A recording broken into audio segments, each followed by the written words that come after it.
Ooh, Space Sensei here. So Ben Askren has some sparring footage. It's his first legit sparring footage that he's released. A few clips on Instagram. So I want to break down some of the stuff on Instagram, but I'm going to go based off what we see on Instagram and then also tell you what I saw on the footage and give you like a play-by-play and give you my feedback on, do I think it's positive? Where does that sit him? Where do I think he's at in terms of Jake? Does it give Ben a better chance? Do I think Jake is, going to lose, etc.? Let's get to it. So one thing that worries me about what Ben is doing, again, I'm not I don't have the experience he has, so it's not like I know exactly, but this does worry me. The pawing out. When you paw out with your hands, obviously with MMA gloves, you're trying to grab wrists and clinch the head and look for a clinch situation so you can engage in a wrestling situation, which will benefit Ben, right? So I know he's thinking, obviously, if I create clinch situations, he's going to feel more comfortable in there. He can dirty box and find openings in that realm where he's more comfortable rather than on the outside, right, with distance. So it looks like he's trying to get a clinch with pull down the head, right? He's trying to hand fight and do all those things. And in boxing, everything's so disconnected, right? You're not, hooking is literally not allowed. It's against the rules, even though fighters do it and then they break you up, stuff like that. But it's so disconnected and you're looking to throw and not use your hands. In MMA, you have your fingers to use to grab things and to reach out.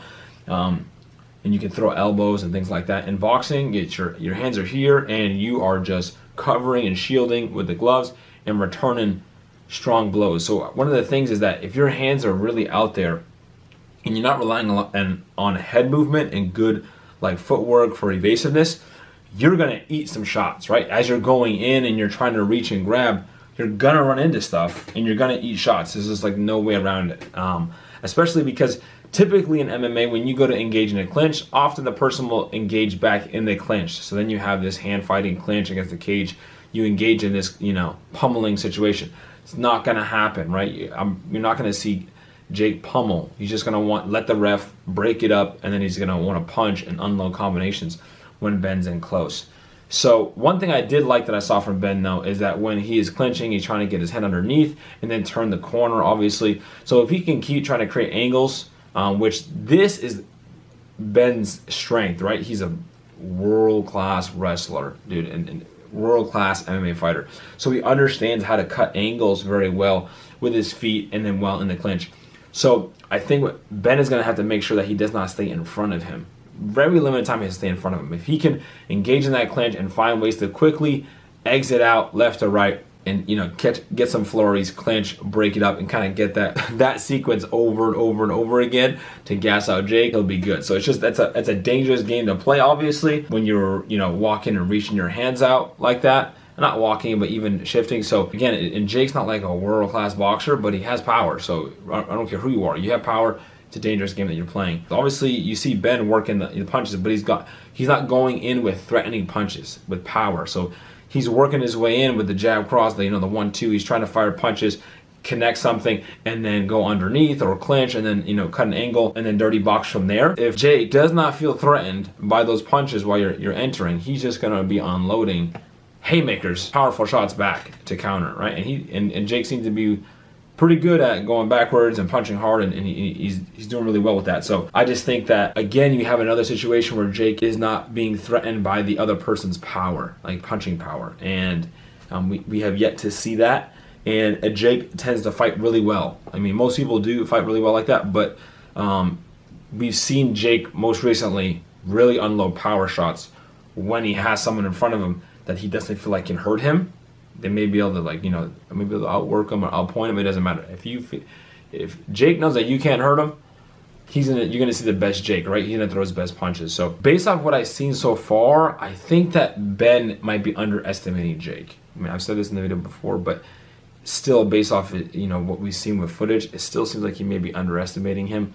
That he's dealt with other fighters, and that's gonna relay over, and he's just gonna be able to get to that that space of the clinch and wrestling that I don't think Jake is, but Jake could underestimate Ben. He could think, you look at Ben, he has this dad bod type thing and he doesn't look very fast and all that stuff, and oh, I'm just going to go there and crack him. I would think it would be very wrong for Jake to underestimate Ben. And if he goes in there and underestimates Ben and he can't hit hard and he's slow and all that stuff, and I'm just going to starch him, it could be a long night, because then you can see that, you know, Ben's going to be very smooth in the clinch and very smooth in that distance and be a lot more comfortable in there and very awkward. That's the part that I think is going to be interesting for Jake as well. That's my last point, is that it's going to be very awkward for Jake, because Jake, I don't care who you're sparring, you're not sparring Ben Askren, right? You could be sparring MMA fighters, whatever, you're not sparring Ben Askren. So it's going to be hard to imitate what Ben is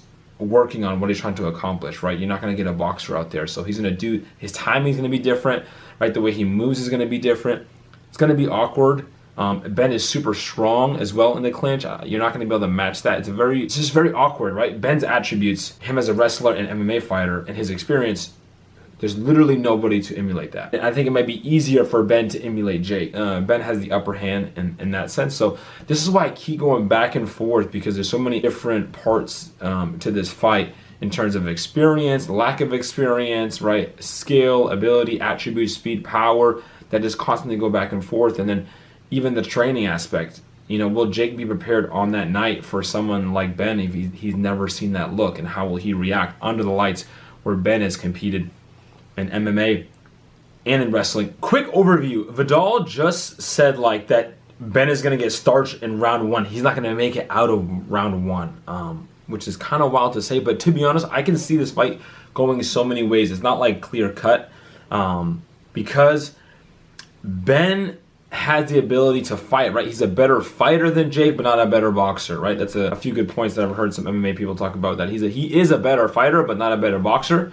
So will his fight IQ and his fight experience help him in the ring? And it should, as long as he's not overconfident. I think if Ben is not overconfident walking forward and gets caught by something, he'll be fine. If he gets the opportunity to kind of test out Jake's distance and movement and his rhythm, if he can get a feel for Jake, then I think that he can manage that, you know, throughout the fight. But if he just comes forward right at Jake and thinks that he's going to walk through punches, it's going to be a quick night. And I want to go over that in terms of boxing versus MMA punching. MMA fighters, because you don't have to turn your body on your punches to get a lot of power, they tend to just arm punch, right? You see a lot of arm punching, which boxers do as well, but when they're trying to put some power behind it, they put their whole weight, they shift their hips, their shoulders, their head, they turn everything into their punches. Not like wild punches, like even like a right straight, right, or a tight left hook or an uppercut. They put everything behind it. Every single fork, every single joint goes behind the punch. Whereas like MMA, you see a lot of these like just flick and turn the hand over, these kind of pop punches, because the gloves are so small and you have to do so much.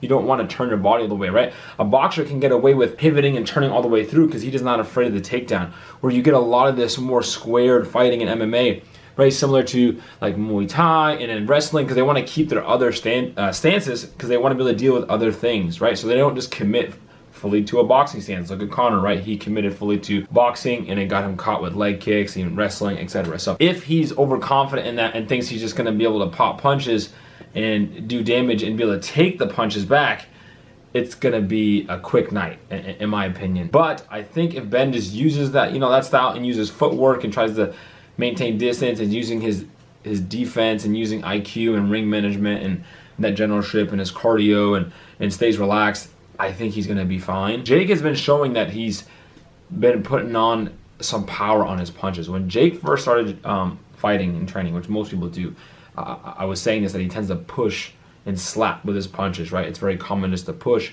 and slap with your punches. You're not turning the body into each punch. You're not putting your weight behind the punches. But he's shown that in his last couple of fights, he's been doing that, right? Regardless of the opponent, regardless of Gib or Nate Robinson, it's showing that he's putting his weight behind his punches. He knows how to hit hard, and those punches will knock people out.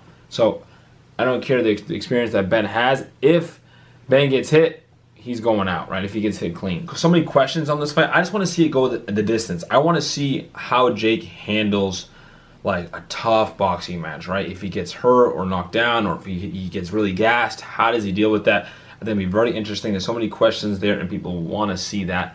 And plus, we want to see how Ben deals with this. I mean, everyone has written him off, so I think it'd be cool to see how Ben deals with someone who can hit really hard in a boxing match, right? We don't think of him as a striker. this could give him some points there, even though he's retired. But in the comments, let me know your thoughts and leave a like and subscribe. Oos!